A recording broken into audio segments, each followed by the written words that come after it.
Како пензионер сум од 2010 година, а како наставник работев 40 години.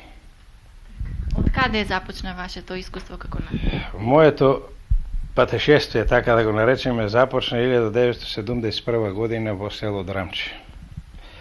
Во тоа село тогаш имаше осмолетка, во која имаше се по две паралелки од 5 до 8 деление и сите паралелки беа по 35 ученика.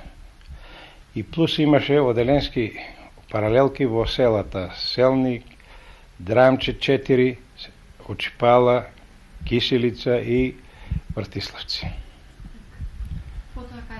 Од таму, од 79 година поминав една година во Саса.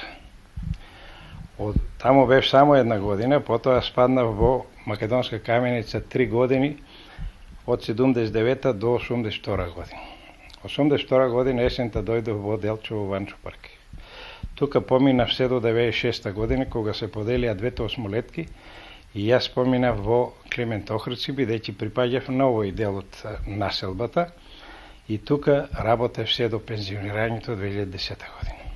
Како беше односот наставник-ученик тогаш, еве во раните 70 и 80 години, и како е во последните години пред да заминете во пензија?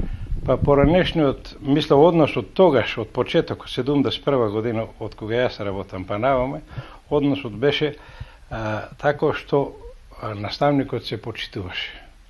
И од страна на учениците, и од страна на родителите. И се постигаше, имаше добар успех кај учениците. Сите добри оценки што се ставаа беа заслужени.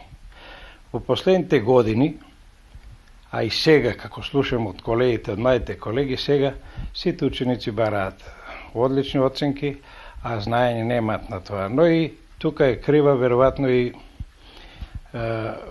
програмите. Министерството за образование што дава такви програми во кои не може да се постигне резултат, а се бараат оценки. Еве, например, екстерното тестирање спрема мене е многу непотребно и не е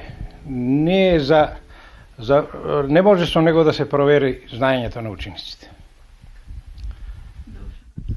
Еве, например, тоа беше 81 година или 82 во Каменица, имав една година работено и во осмолетката и во гимназијата. Во прва година предавав математика. Имаше еден одличен ученик од 8 деление, така заврши, и го предава и во прва година. Одличен по сите предмети, не само по математика. И правиме писмена работа.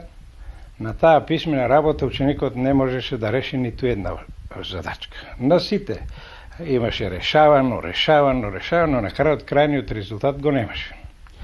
И се чуде што да правам со овој ученик. И овој ученик го оставив неоценен по писмената работа. И со тоа сакам да кажам дека од една писмена, како екстерното, не може да се оцени ученик. Требат повеќе проверки, наставникот го следи цела година и на крајот формира оценка која усмениот дел, по усмениот дел, тоа е оценката по усмениот дел е оценка на ученикот. И такви примери има повеќе, одлични ученици да залутаат при решавањето на одредени задачи, да не добијат решение. И ако гледаме од тоа дека како во екстерното се бара точен одговор, тогаш ќе погрешиме со крајната оцена.